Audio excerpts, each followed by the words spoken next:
Alex, I heard that movie was great. Brendan Law, get out of my mind. I was about to unmute myself to ask if you'd watched it. So tell other people about this.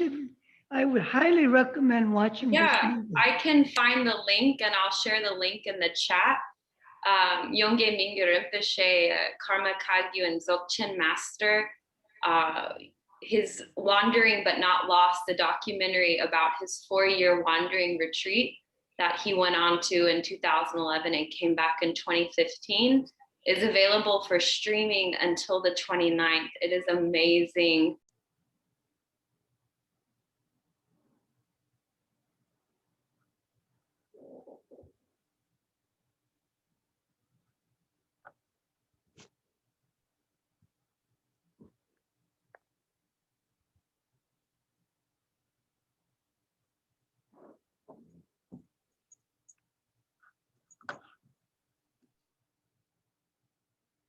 So while we're waiting to get on, those of you who are here already, why don't we just silently take refuge by ourselves? Take refuge in whatever you can,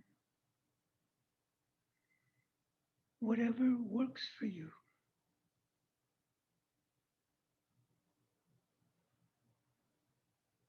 Really take that as your refuge.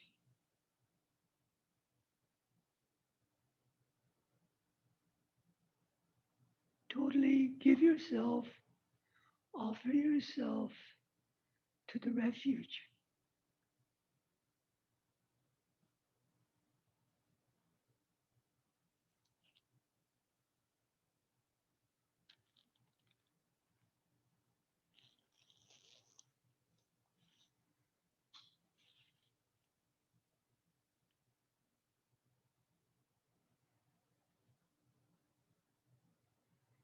See, you at this moment are the unrecognized, unrealized refuge.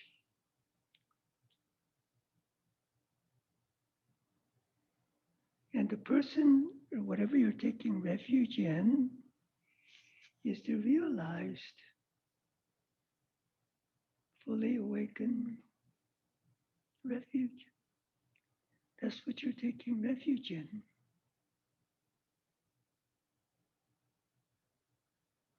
So, in a way, you're taking refuge in the part that you don't know, but you are.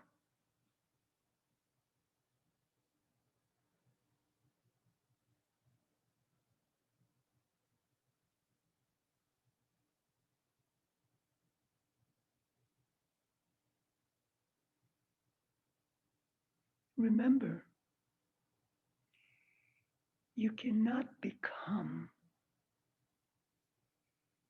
that which you already are not.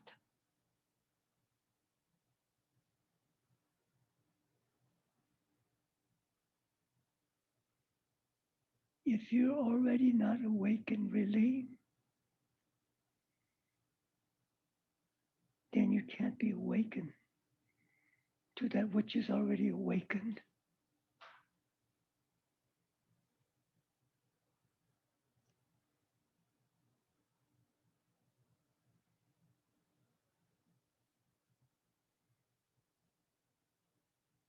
It's simple.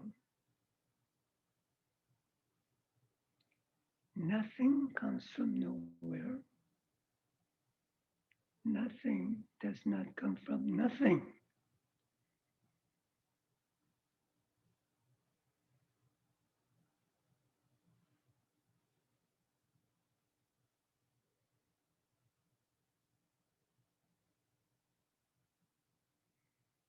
Most of us here, I would say all of us, we experience somehow that our true nature, the awakened mind, but we're not clear. We feel it, but we don't really know for certain, for sure, but we're attracted to it. That's why you're here.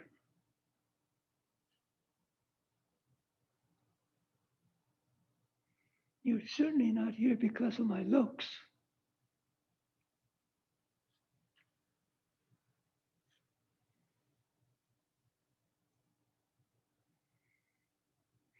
See, this is how we begin to access our true nature, access the refuge.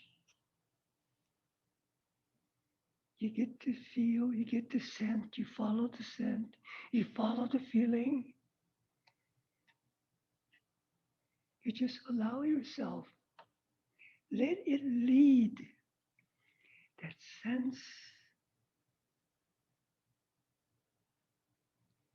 that subtle sense, that intuitive sense, sixth sense, let it lead you.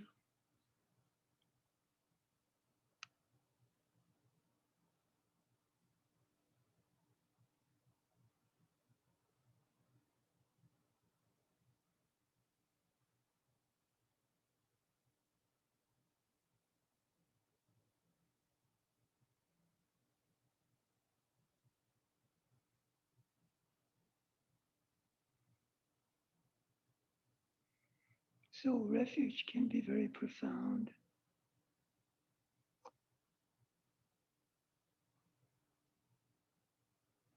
Refuge is not only the preliminary or the beginning.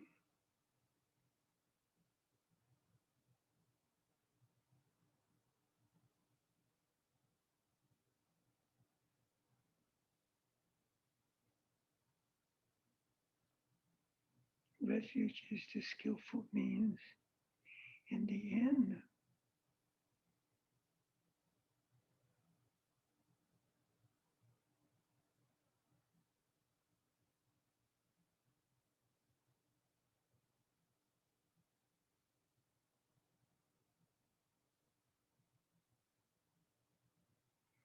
I know it sounds contradictory, but because we are already the refuge, we can begin to become the refuge.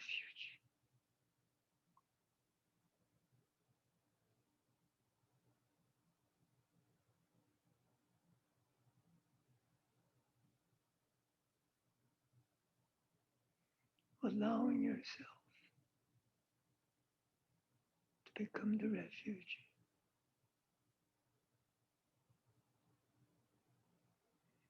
When you let go of who you think you are, how things should be,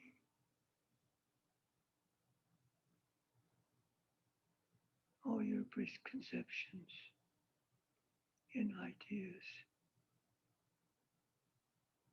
When you let that go,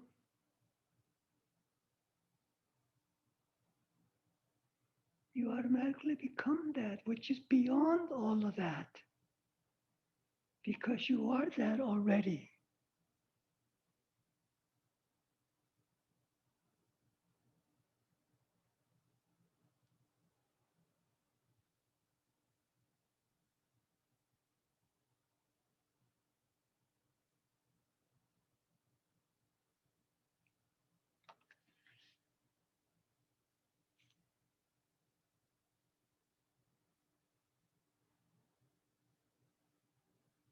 So if you can just rest in the refuge, then refuge will just hold you automatically. And you don't have to do anything else. So the main objective or the goal is, in fact, the whole practice. We're trying to become the refuge. We're trying to realize the refuge. And everything else is a means to that.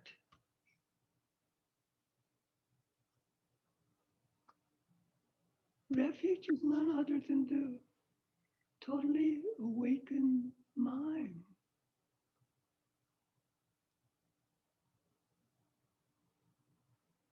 There's no other refuge.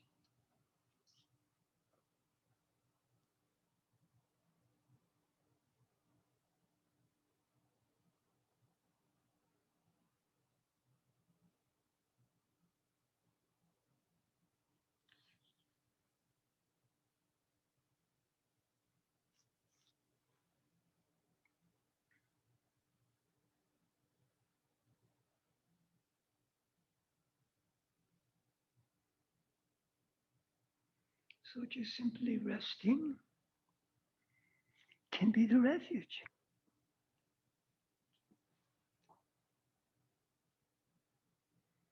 As Longchenpa says,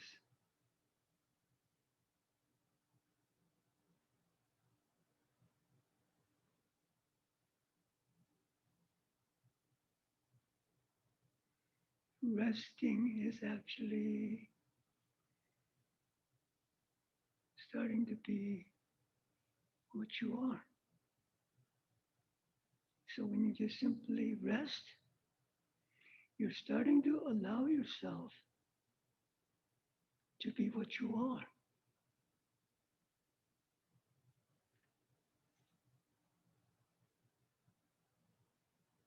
Not trying to be, but allowing. Those are two important words. There is a difference. Allowing and trying. In the beginning, if you can't allow, then you try. At a certain point, you drop the trying.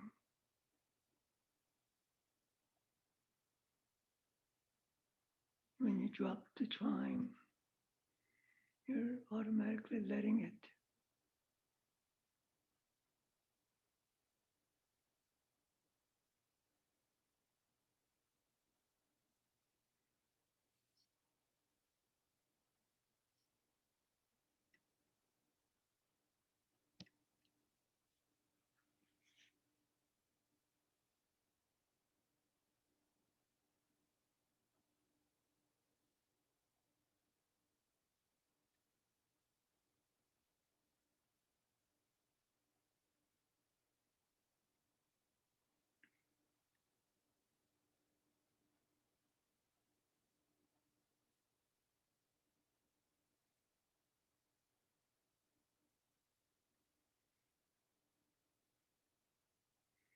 So the meditation is just simply allowing yourself to be.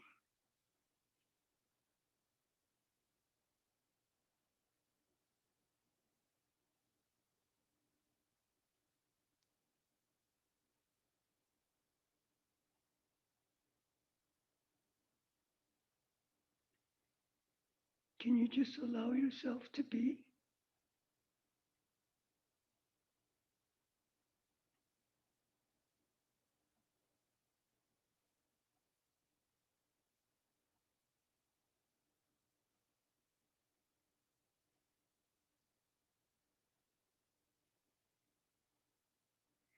When we stop trying to be anything or something, we're automatically, without us knowing, starting to automatically just be.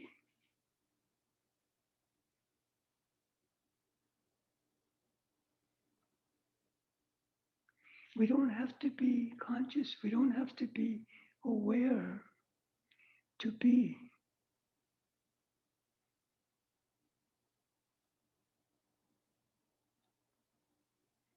You're being before you're aware or you're conscious of being.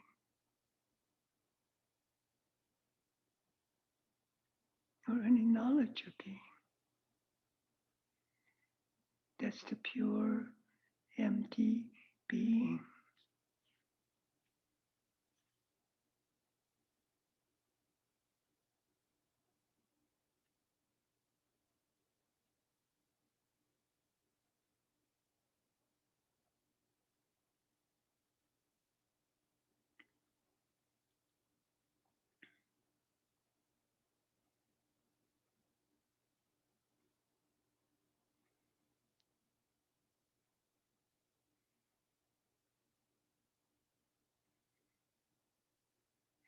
The reason why we can't just be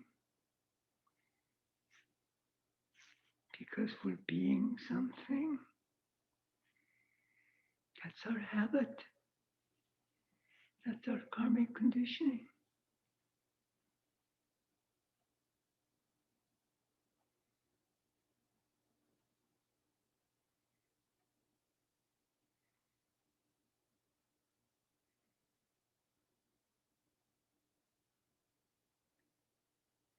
That's how karma is created, by being something one after another, and one leads to another.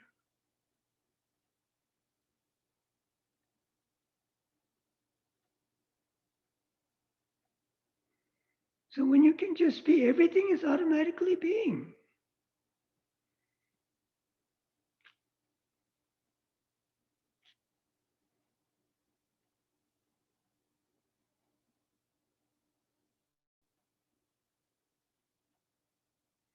Everything is just being as it is,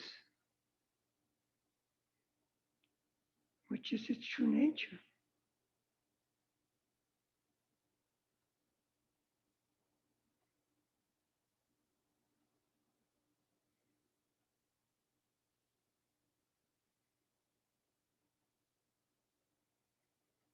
So when you're being something, you're making it into something.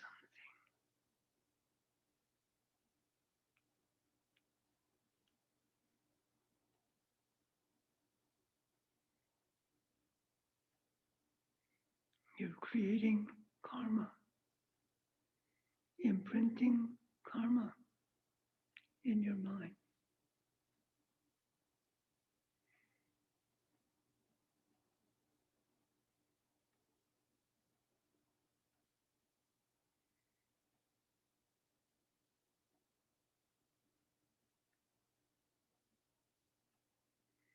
When the mind is not empty, it's making something that it is not.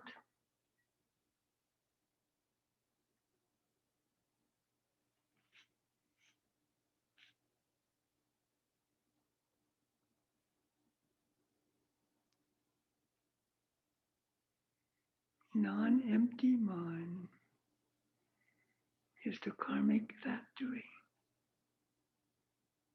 All the different karmas are made, imprinted, conditioned.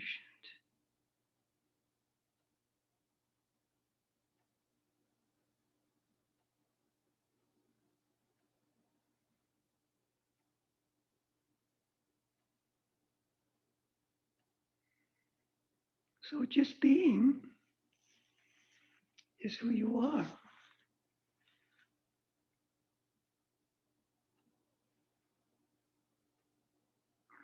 Because who you really are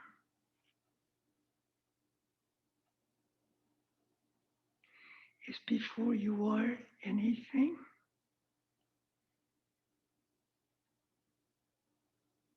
or something.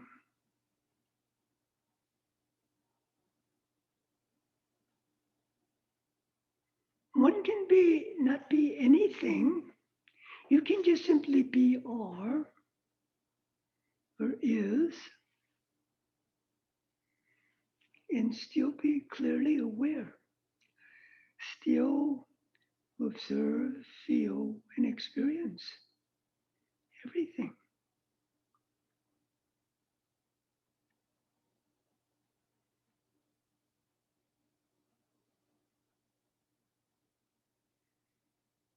If what you're seeing, feeling, and experiencing is not anything,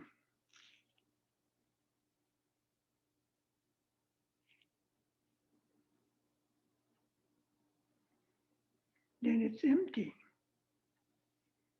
but very much is.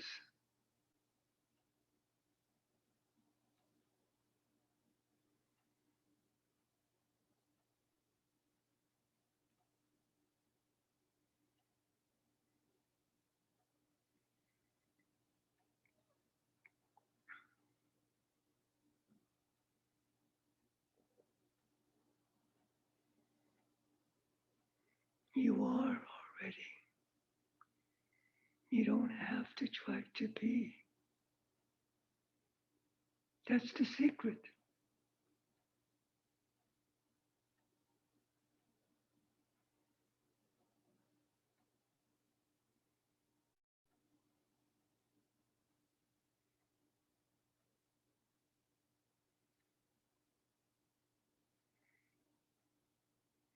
We have to spend more time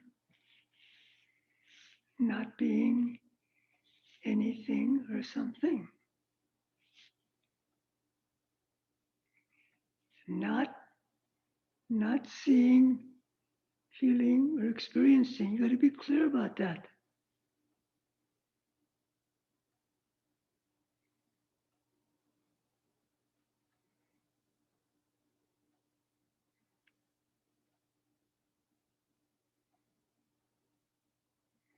So we start to get that experience in the beginning.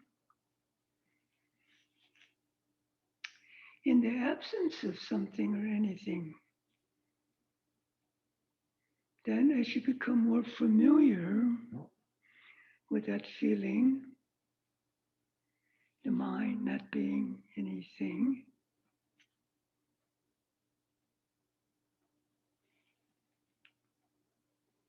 then the mind can start to engage. Mind can start to perceive, feel, and experience without getting lost in what it is perceiving, feeling, and experiencing.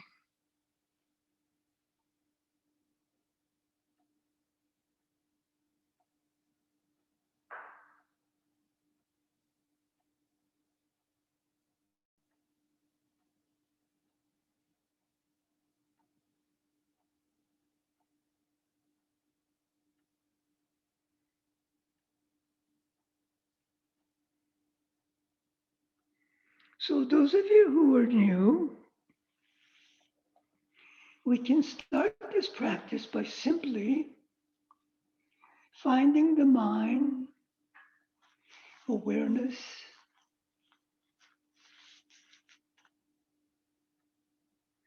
and just simply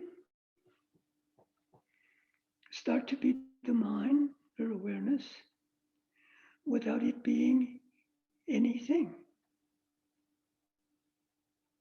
which means without it getting lost in anything, without it getting lost in what it's seeing, feeling, and experiencing.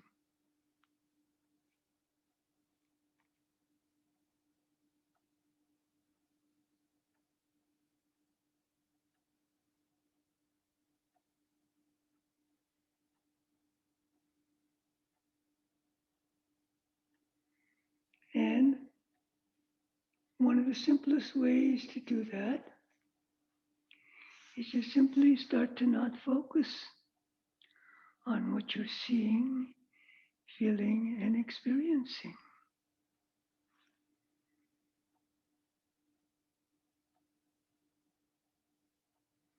Which we're going to be practicing this whole weekend.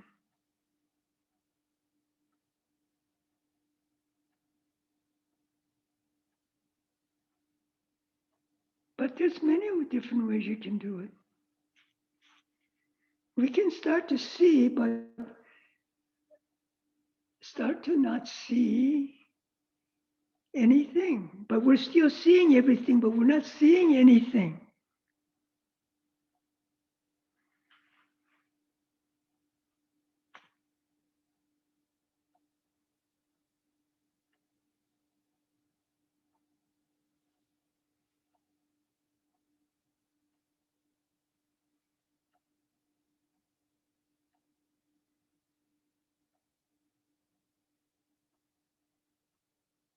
All right, take a break for a moment.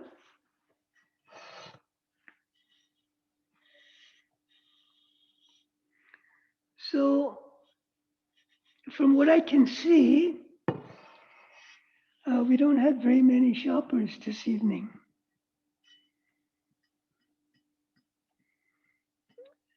Most people here, I know who they are, and they've been practicing. They're not shopping.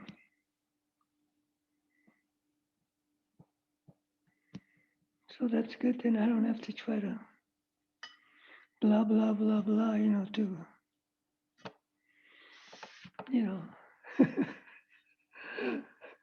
satisfy the shoppers.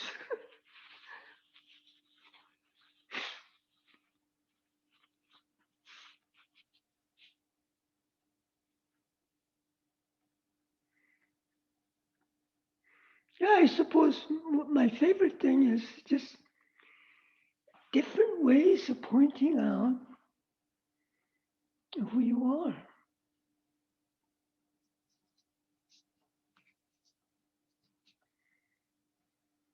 Different ways of helping you to find your true self.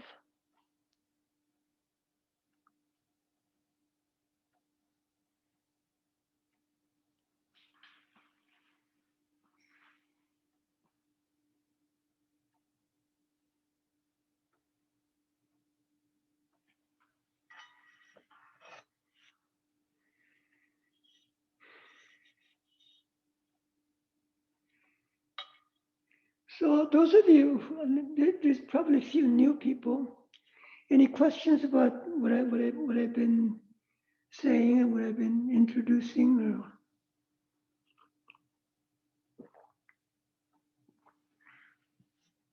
Or I don't have a question. I just want to say thank you. you're so welcome. Just beautiful. You're welcome.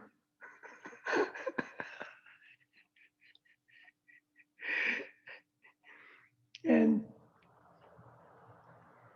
thank you.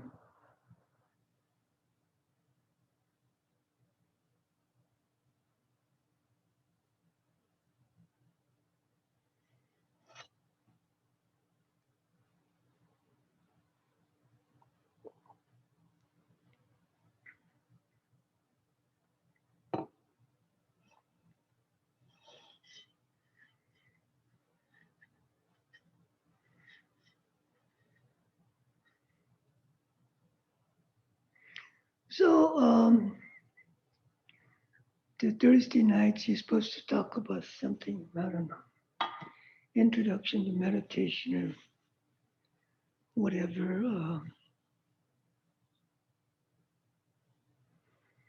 So with a group of people that are here,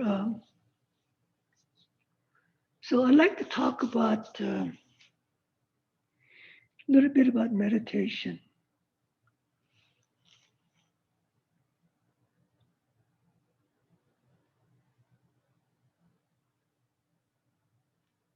So take a moment before I start to speak.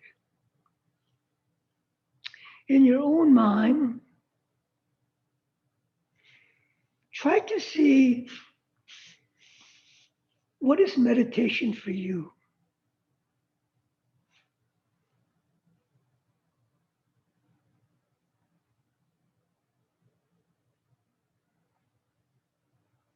What is meditation?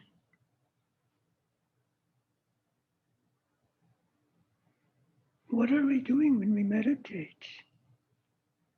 What's happening?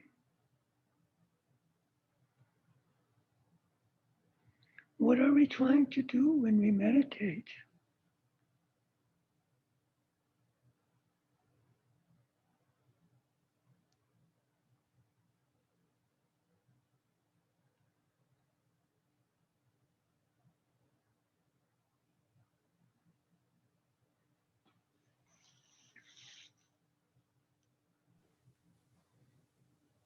Hey, Brendan, this is Chris. What comes to what comes to mind to me after some years here is just to cut through the bullshit. Mhm. That's just yeah, just the same old tricks, you know, the same old tricks that I keep falling for.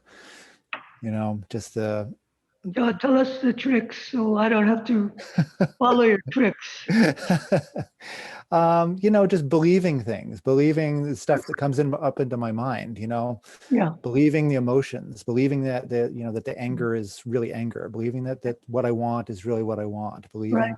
that I have to do something a certain way, or, you know, I don't like this person, I don't like that person, Right. I love this person, you know, all that stuff. Yeah. And it's just a way to Right. just start to be free of that a little bit. Okay. So, Chris, you have to notice that We don't have to believe. We're so already that. We're so conditioned. We don't need the extra believe. See, that's the problem. You're already believing before you know that you're believing. You bought into it. We think that is so real. Automatically. That's the karmic conditioning and habituation. That's the problem. First of all, we got to know we're already believing. You don't have to believe, right? We feel that, we feel so, it's so real. That's why it affects us automatically.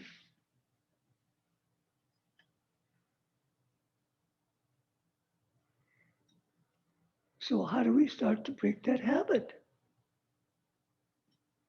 Of course, there's many ways. Immediately, start not to believe.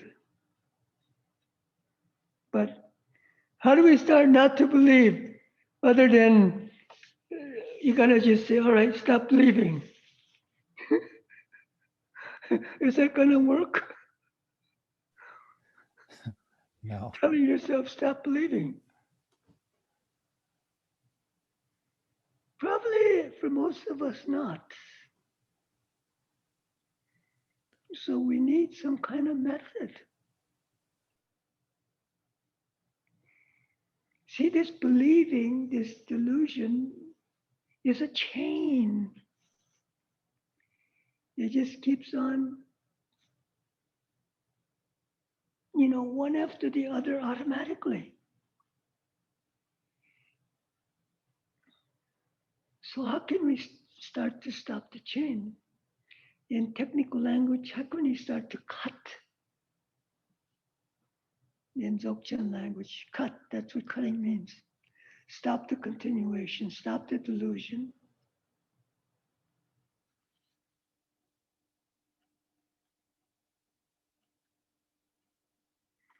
So what have you found, Chris? At the beginning, when I really first started to meditate, after night and day transition from total life of total chaos, boozing it up, to all of a sudden being like, hey, I'm going to sit on a cushion for a while. This sounds really interesting. Sort of investigation, the real Gelugpa way of just like, okay, let's really look then. Let's start looking at things. Right. What is this thing? What is this object? What is this person? What is this, thought? Yeah. And doing that for a while, I think for me was really, and still continues to be really helpful. Oh yeah. But it was really important in the beginning, especially to have that foundation. Yes. Yeah. That foundation is very important. Because you have that foundation, you can do the practice that you're doing now. Right. Otherwise it would be difficult. So it all has its place, and it all has to do with one's karma, one's predispositions from prior lives.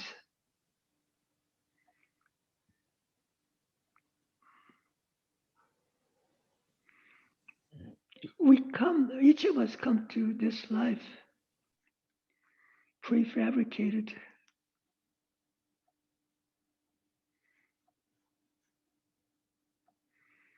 And if you want to awaken, that's what we have to do. We have to start to unfabricate, discontinue the fabrication.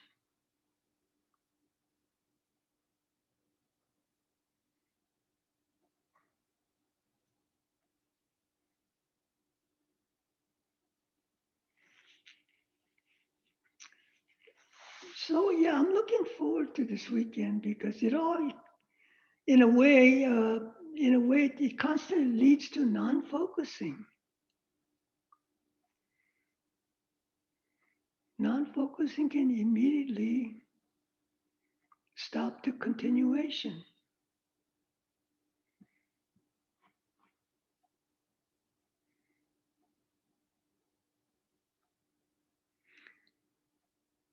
So have you had time to look into what meditation is? What is meditation for you? What are you trying to do when you meditate? Hi, Brendan. Can you hear me? Yes. It's nice to meet you finally. I'm James. Nice to meet you. So for me, meditation began as a continuation of kind of this lifelong search for the real nature of reality. Right. Join the club. Because even as a child, and I think I'm lucky, as you talk about, that my karmic predispositions, everything has always kind of seemed illusory to me in some way, or I've always had this uncanny sensation that I am not separate from the whole. Right. And I didn't quite understand what that meant as a young child. And I have these memories of course not. These kind of disembodied realizations as a very young boy. And then as I grew older, things became more solidified and the ego started to develop, and there was me and the other, and the entire process of developing an ego and becoming a person and all of that. And so now it's very much not a deconstruction, I wouldn't say, but a de-escalation sort of a rediscovering of that innate unity. It's always been there, just as you always talk about. So I've watched a lot of your previous teachings before we actually finally get to meet this evening. But it's difficult to put into words, but it's, for me personally, it's a search for the true nature of reality. Right. And it's been through meditation, and it's been through studying quantum physics. Yeah, everything. Yeah, exactly. Who can tell me what's real and what's not real? Taking acid, just mushrooms, putting yourself on the line, going crazy, and see how far you can take yourself before you totally fall apart. Yeah, remember dissolve completely. Yeah, one stage in my life, the whole thing was, how close can I get to death without dying? Constantly courting that. So we've had very similar. When I was about 5 or 6, I had the same thing. What is real? What's behind all this? Yes, what's real? Yes. I'm so glad to finally meet you, because I feel like we've shared some similarities in our approach to where we are in this very moment. Yeah. And it's profound. That's the only word I have for it. It's a profound experience. Yeah. You see,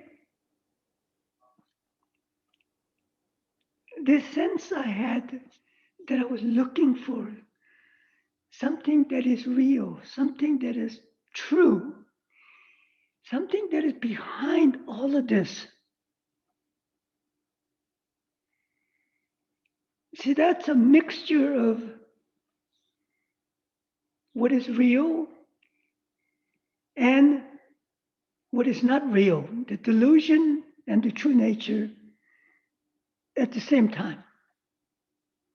Because of the ignorance and the delusion, I'm trying the best way that I know how to try to access or get to this, what is real, Yeah, and truly real, not colored by perception, and not colored by the filters through which I look through, which have gotten thicker and thicker and more layered and more layered and more layered the older I get. That's why we need help. We need someone who can help us. Well, and that's why I too would like to thank you for your help, because I've gotten to a point where I've already gotten as close to death as I can without dying, and I've decided that that's not a good path for anyone involved. Yeah. So it's time to look within with some guidance. Of course. We have to start somewhere, That's where I started, Now I don't have to physically go out and try to see how close I can get to death, you know? Yeah, in the middle of the I desert, can, yeah, exactly. I can do it on my feet every day. right here. Yeah. So anybody else on meditation? What are you trying to do when you meditate? What are you getting from meditation? How does meditation speak to you? What do you hope to get out of meditation?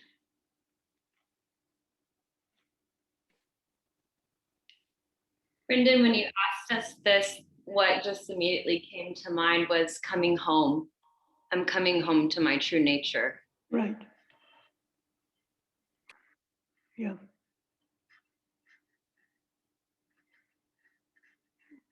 Yeah. So what are we doing when we meditate?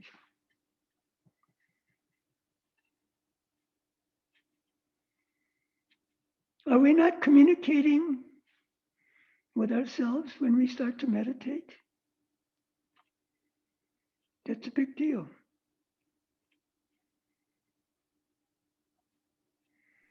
See, when we meditate, we start to, whichever meditation you're doing, whether we know it or not, we're starting to automatically communicate with ourselves.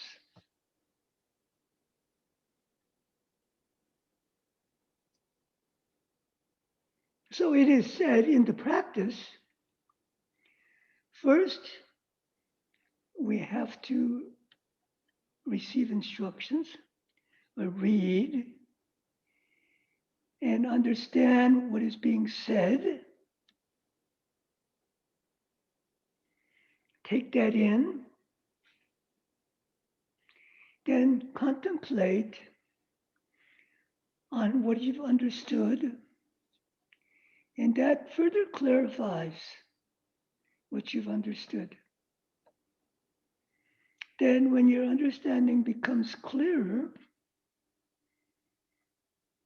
then you can start to meditate on what you've understood.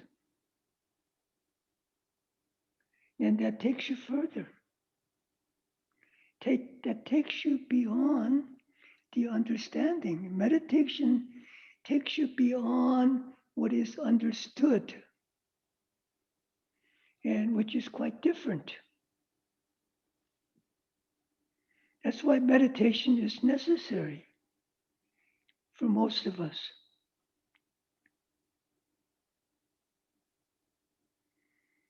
See, in meditation, we're going from the known to the unknown.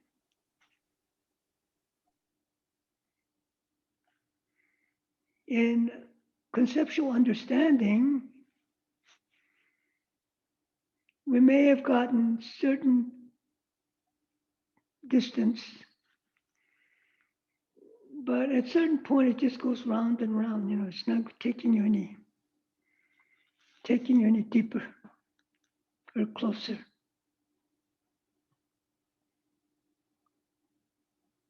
That's why we have meditation beyond meditation. Even we have to go beyond meditation. But we don't have to worry about that right now. But that's what we're doing when we meditate. We're actually beginning to communicate with ourselves. We're actually starting to clarify what's going on with ourselves. We're going deeper into ourselves.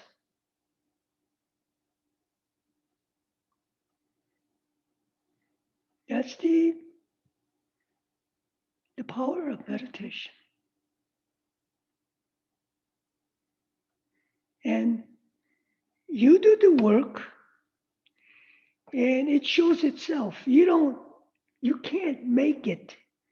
In a way, you do the work truly, then it starts to show itself.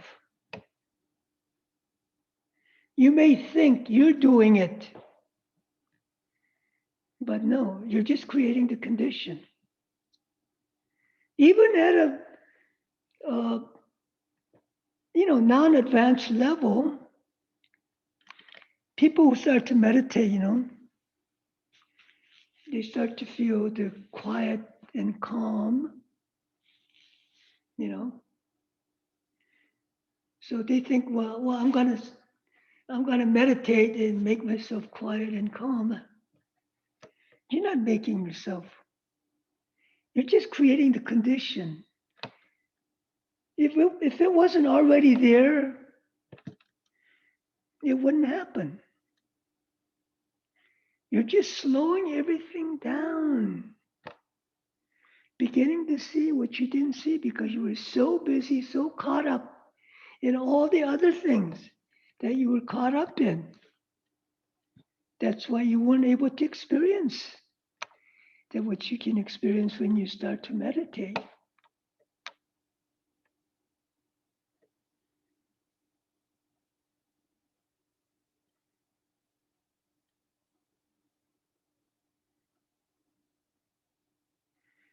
And not only that, the interesting thing about meditation is I noticed in the retreat, in a group,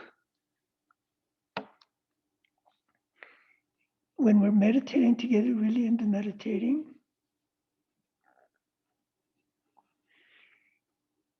we're not only communicating with ourselves, but we're communicating with each other without even knowing or being conscious of that.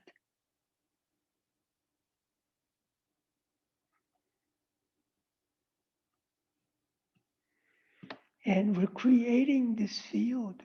We're creating what I call a refuge. See, we're all taking refuge together, and we're creating this refuge without us even knowing it, and which we can take refuge in, which supports us.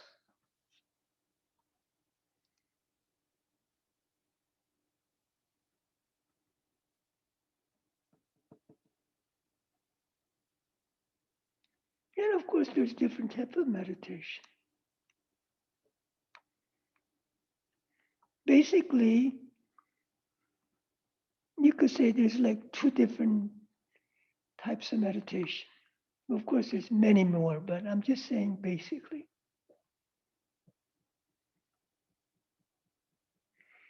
Effortful meditation and non-effortful meditation. Doing meditation and non-doing meditation.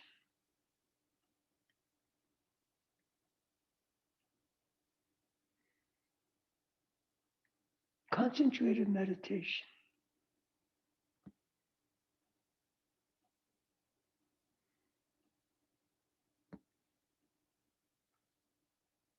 And non-concentrated.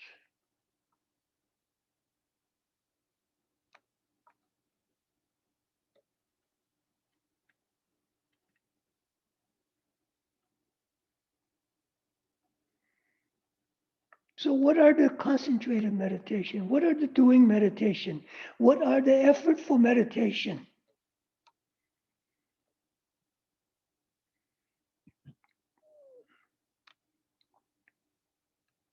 Anybody?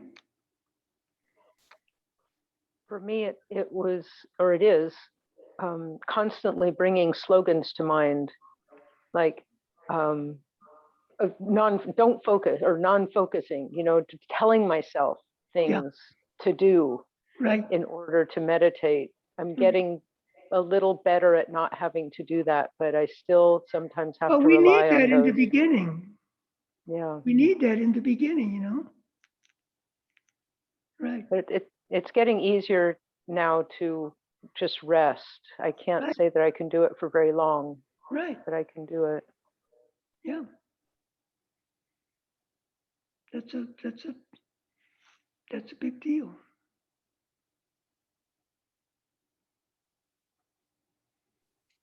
So forgive my ignorance too, but would Tonglen and other Concentrated meditation, effortful meditation. right, would Tonglen and other directed love type of practices be considered effortful meditation?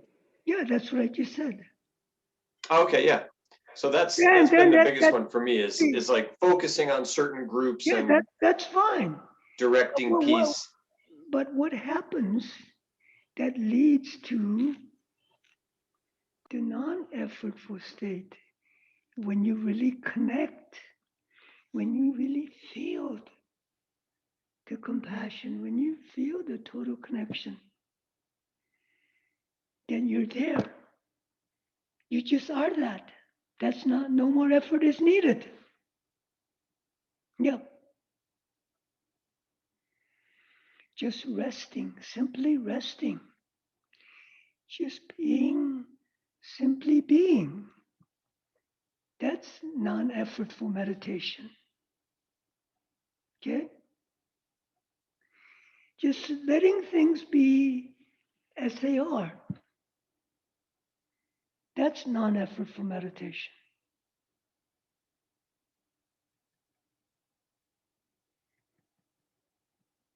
Non-focusing is non-effortful meditation, non-concentrated meditation.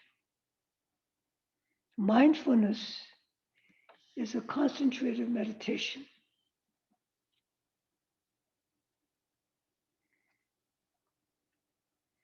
But you see, you get to a point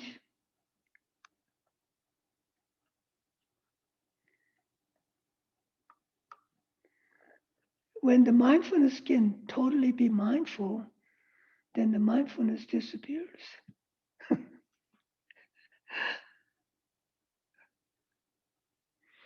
When you focus in the beginning, it takes effort. When you become one with that which you're focusing, then there's no more focusing. It's funny you put it in those exact terms, because I've actually recently caught myself in meditation without realizing that I was meditating, but just such a single pointed focus Yeah. without any effort. And it's starting to bleed out, if you will. It's starting to dissolve into the rest of my daily life without any effort, Yeah. which is pretty amazing. I didn't think that it was It going to is be amazing. You see, these are the things that you discover through your meditation. You see?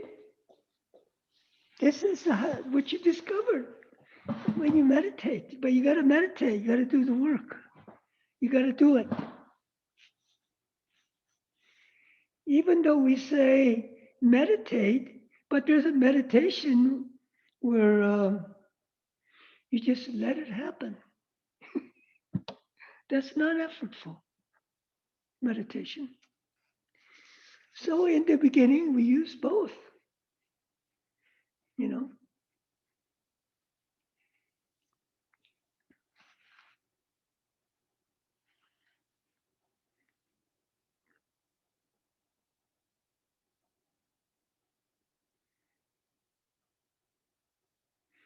But the thing is, each of you have to explore in your own way. And you will find your own way just by doing it. Because that's your karma. Each of us are really unique. That's why everybody has to find their own way. You know, practice is given, but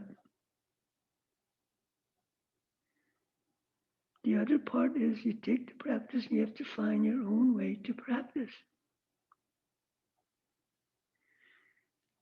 There's no XYZ way to practice.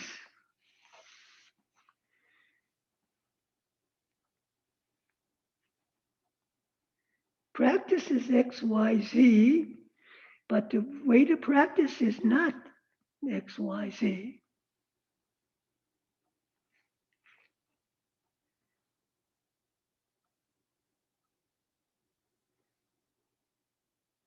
If that was the case, you know, there wouldn't be any new books or new experiences, new, you know, idiosyncratic yogis or, you know, outrageous yogis or whatever, you know.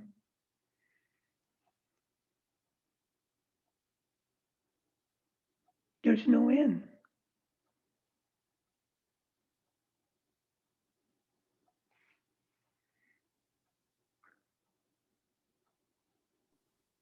Well, and that's been one of the really beautiful things for me too, is being a modern human being, and yet finding so much relevance in the teachings that are so ancient. But the things that we deal with in practice are so fundamentally universal to the human condition Right. that they haven't changed hardly at all. The ego really hasn't developed any new tricks that I can tell than when the Buddha first wrote about them 2,500 years ago, Yeah. which is, again, such a profound thing to experience this ancient teaching in a modern context Right. as if it were written last week, Right. This time. which too speaks to the validity of it for me personally. Yeah. Because, you know, as Guru Rinpoche always says, you know, test for yourself. You have to examine these things in your own experiential context. Right. And everything that I test compared to what I'm dealing with in the modern world is totally spot on. It's amazing. And that's how I know that it's real. That's how I know that it's true. That's how I know that it's valid. Well, you know, James, there's part of you that's really ancient, whether you know it or not. I'm coming to learn. I'm coming to meet that self And that doesn't change. quickly. He and I are becoming fast friends. Yeah. He and I, you know, I say that with a grain of salt or two, but yeah. And that's, Well, the he is the one you're not familiar with right now. the it, I should say. Yeah.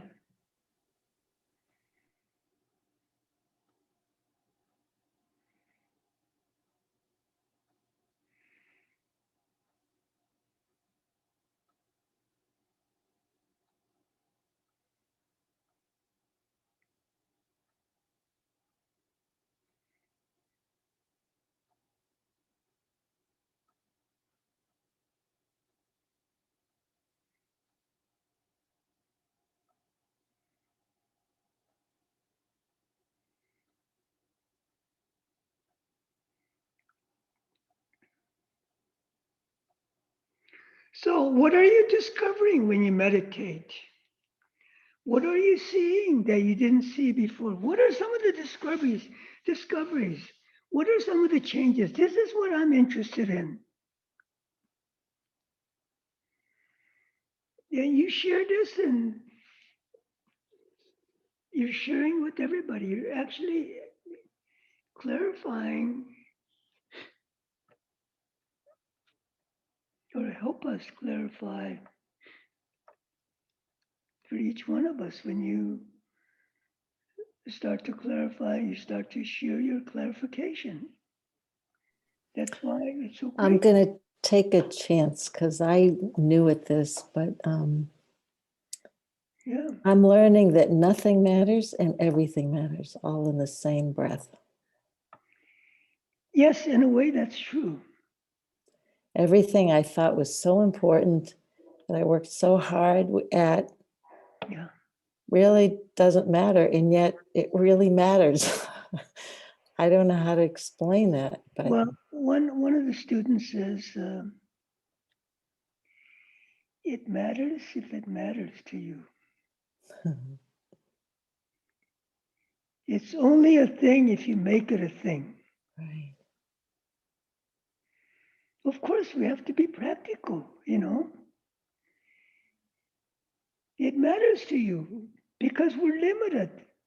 We have this body. We have to respect this body. We have to respect our situation, you know. So this is what you have to work out. It's a compromise. This is what you have to work out. That's all part of the practice. Mm. But see, you've gone already beyond when you can see that for an instant, it really doesn't matter how it's possible. It doesn't have to matter. You know, most people think what really matters has to be absolute, but here you found out it's not absolute, it's all relative. There's a freedom, there's such a freedom. There is Then it's just showing up. It's just showing up. that freedom has Oh, I'm gonna cry again. doubts, fears, anxieties, insecurities. Those are all that come with it. That's what we have to work with. That's why when we start to discover our own mind, we have to start to let go of all the things that we've been so secure. That's why people don't know why they start to have this fear. That's why. Yeah. So that's Yeah. wonderful. All that stuff that comes up, those fears, those doubts, it becomes almost something to it becomes a vehicle to move through. I mean, I'm just seeing layers and layers, and it's like polishing a window, you know, and there's like Yeah, always more right. dust and more dust. Yeah, But then there's some then I can see, or I can just be, right, and I'm not like so connected to right. how I need to be, and then I'm not so disappointed. Then everything seems to be like pretty okay, whatever it is, Well, it even if is. it, yeah. You know, it's been okay for I don't know how many millions of years. Why shouldn't it be okay? It may not be okay for you, but it's okay for the way everything is, you know. But that's for you to work out. You see, that's all part of the practice. Yeah. And as I always say, one of my earliest insights or clarification on practice is we want to progress. We want to experience the true nature. We want to go forward. We become inspired. We really want to go at it. But you can't forget the situation you're in, who you are. So it's a compromise between who you are right now and who you want to be. Does that make sense? Like I don't want to be anything anymore. I used to want to be all kinds of things, but like I'm a little. That's true, but you can't just drop everything right now, can you? If you can, that's fine, of course. Can you? No. We need a roof over our head. We need to eat. You know, we need to go to the doctor if we want to live longer.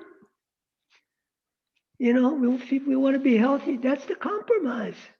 That's the We, compromise. we still have to do those things if we want to. Yeah. Yeah. Yeah.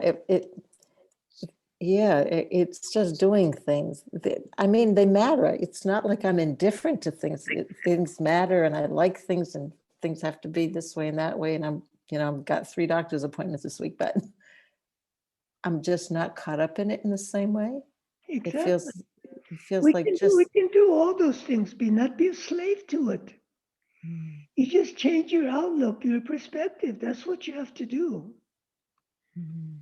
That's what we're doing when we practice, when we start to see things as they are. We're not changing, we're just seeing what is actually there and beginning to see what is actually not there that we've created. So how come I always cry when that happens? Because you had to release. That's what happens. You release. You're releasing. That's why. You're opening up. That's why. Okay. Thank you.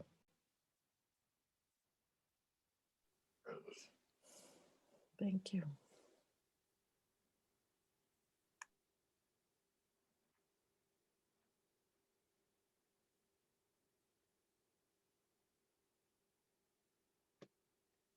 So I wanted to let you know, Aurelia, I cry every day at some point or another while I'm meditating because I'm letting go of some thing that I previously was clenched onto so tightly, that I held so important. And now, just as Brendan said, in the broader, I call it big picture-ing, because now I see this big picture and the eternal awareness. And in comparison, just as you said, it's almost as if the futility becomes, it's almost laughable. And I still participate because I can't just go out and become a mendicant monk. I mean, I could, and I've considered it. I've considered just getting a bowl and putting a robe on and going begging alms, but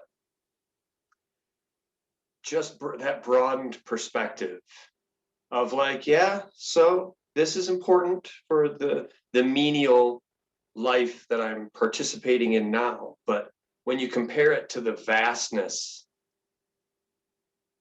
it's a totally different way of seeing. And I wondered the same thing. Why do I cry so much when I meditate? Like, why? And I could feel that same release, just that this isn't as vital or as crucial or as important as I thought it was. For 42 years, I thought this was like end all be all. And it's really not. It's still important. It's still necessary. Still keeps the rain off my head, but not life or death. Brendan La, you're muted.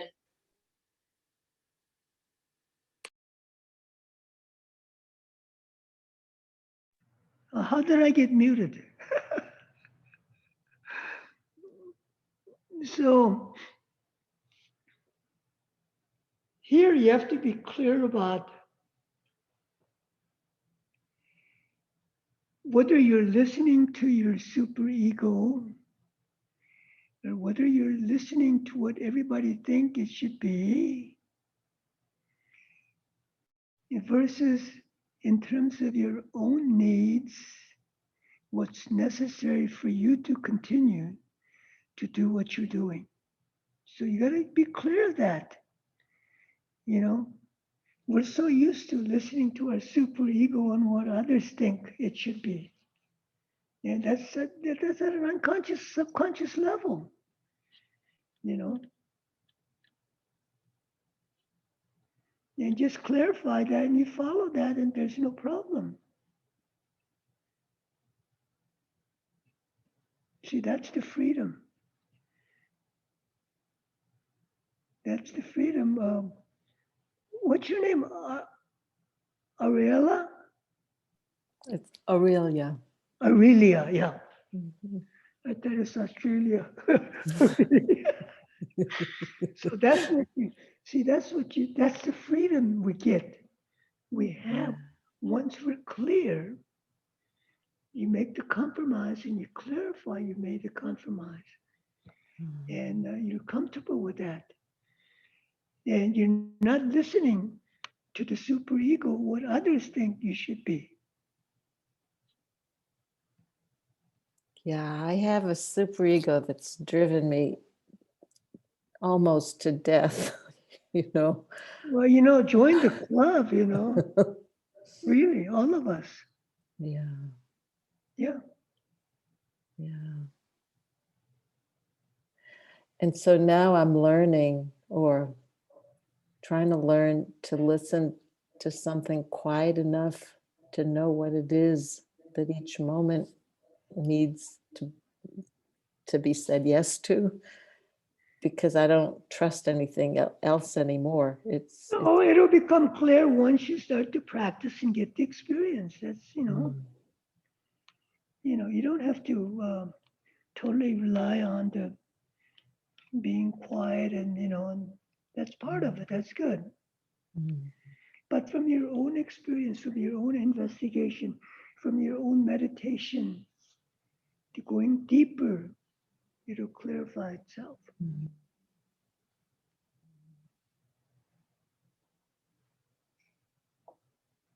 Yeah. Thank you. Thank you. Thank you. Thank you. Wow. I'm learning a lot. So anybody else? Oh, what about the other people I haven't heard from? Are they?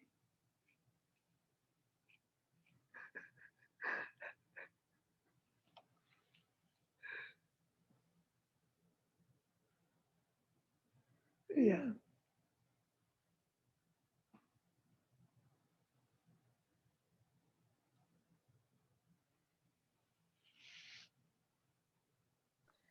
Brendan, I think for me, when I first started meditating, it was more about slowing down and, you know, the recognizing my thoughts. And now it's become more about opening up. Yeah. Mhm. So in a way that is very hard to describe. Right. Good. Yeah. Yeah. Different people have different ways of doing it.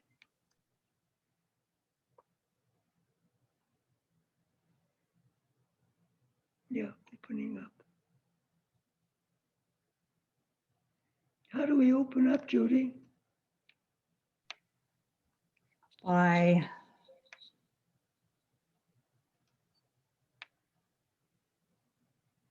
not We've grasping been on, having fun. well, by non-focusing, obviously, but- That and, and and not, and letting go. That's right, they're well, all tied in together.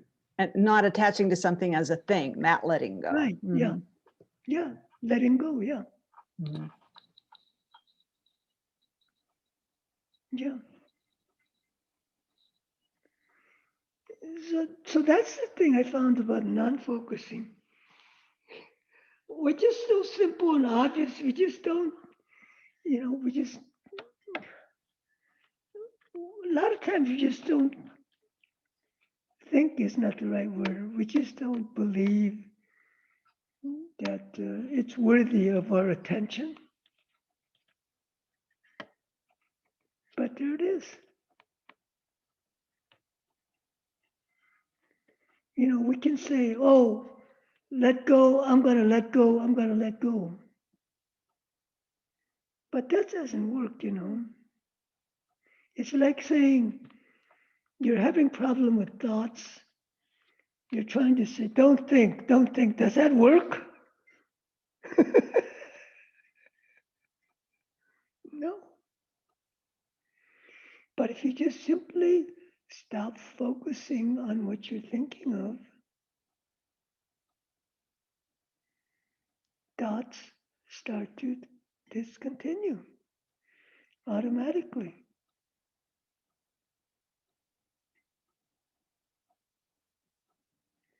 That's a big deal.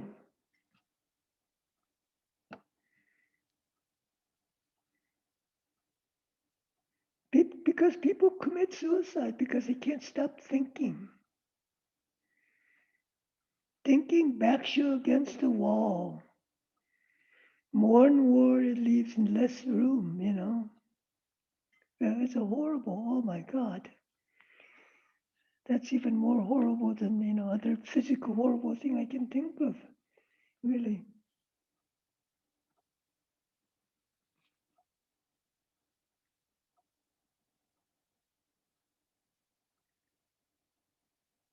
Wow.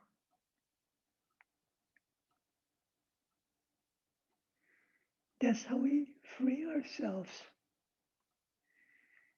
Stop focusing. Stop being stuck. We're stuck in things because we focus.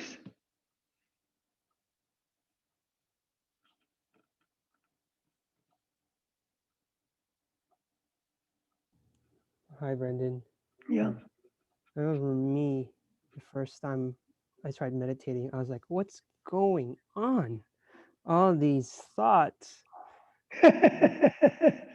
then I'm like, okay, how do I control this? Which is the opposite of not focusing. Right. Yeah, it's just funny how that works. It's like the more you Yeah, try. when you more you try to control, more you're focusing, you see? You just simply relax. But that's not so easy. We just need some kind of a definite way to start to let go.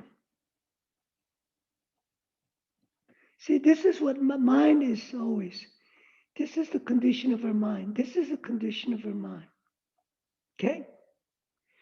And this is the natural condition of mind, totally empty, free. What are we doing when we start to focus? We narrow in on something, right? As I said, when you focus, you're seeing through a tube. You're not seeing all the things that are out there. You narrowed yourself. You're looking through a straw or whatever. So when you don't focus, you're seeing everything. You're being everything. But we're not familiar with that.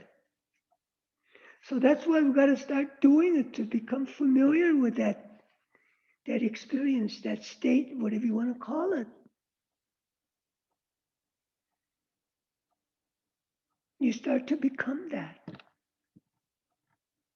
You not only become familiar, you not only become clear, you start to become that. And you start to be free without you even knowing you're starting to be free. And this is a method. But anyway, I'm going to be going into this weekend. You know. So I hope those of you who are interested in being free can join us.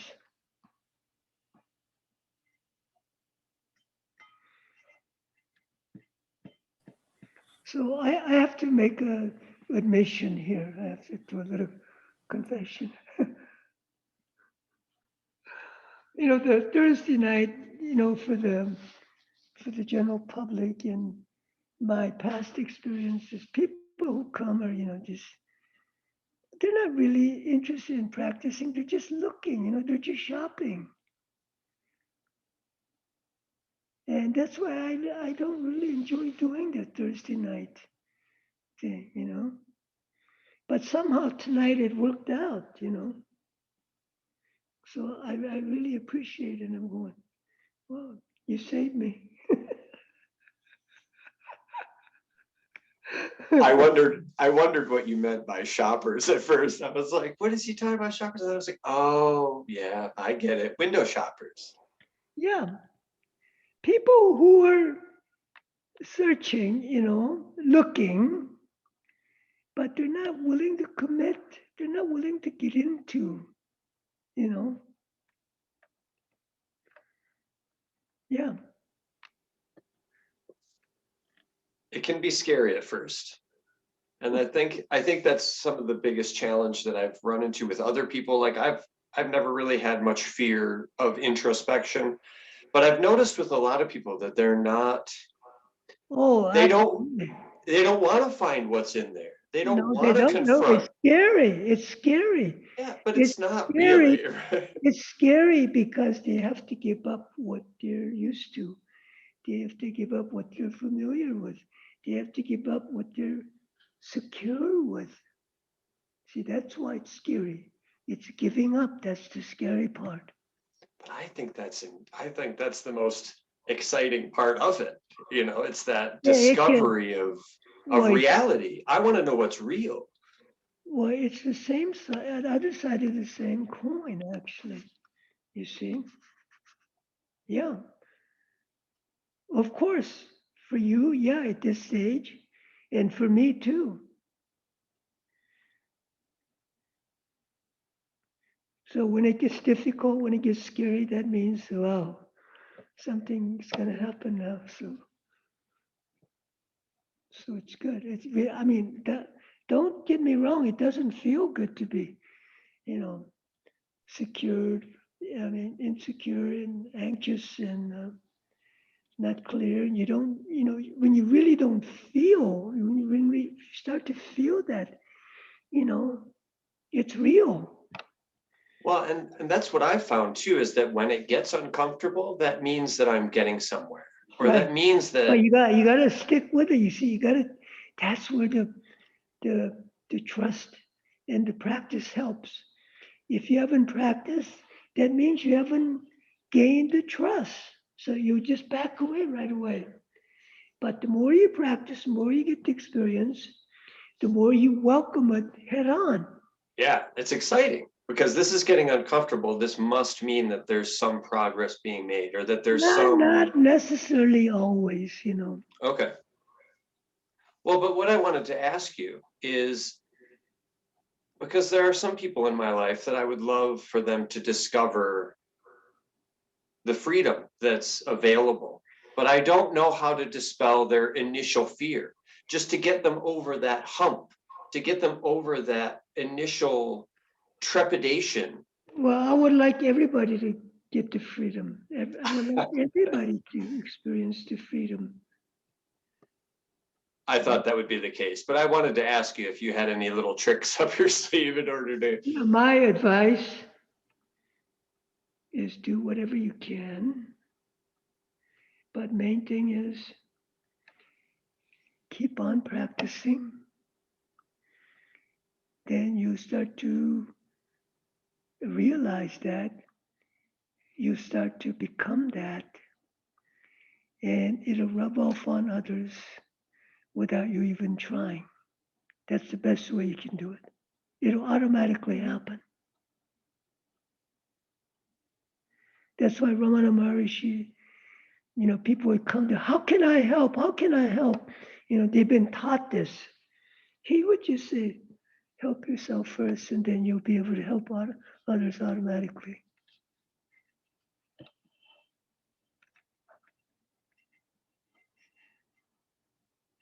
Yeah. So thank you, all of you. So I just said, Thank you, Brendan. Julie, do I have the permission to say dedication? You do. Please do.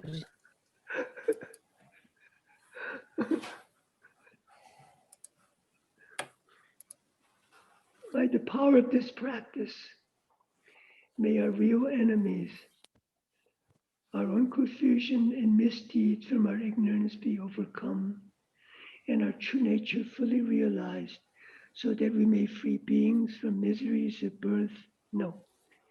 miseries of delusions and afflictions, negative emotions, anger and fear, the endless stormy waves of samsara.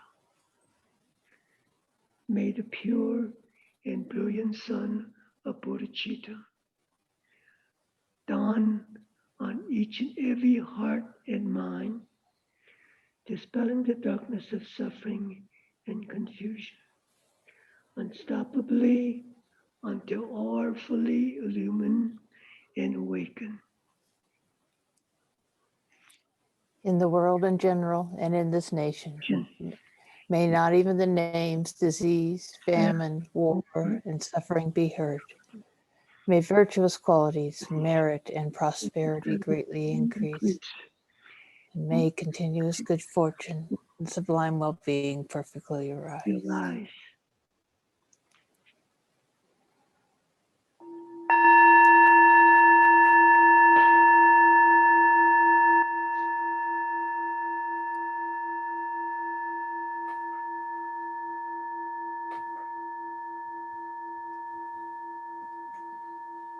Thank you, everyone, for coming.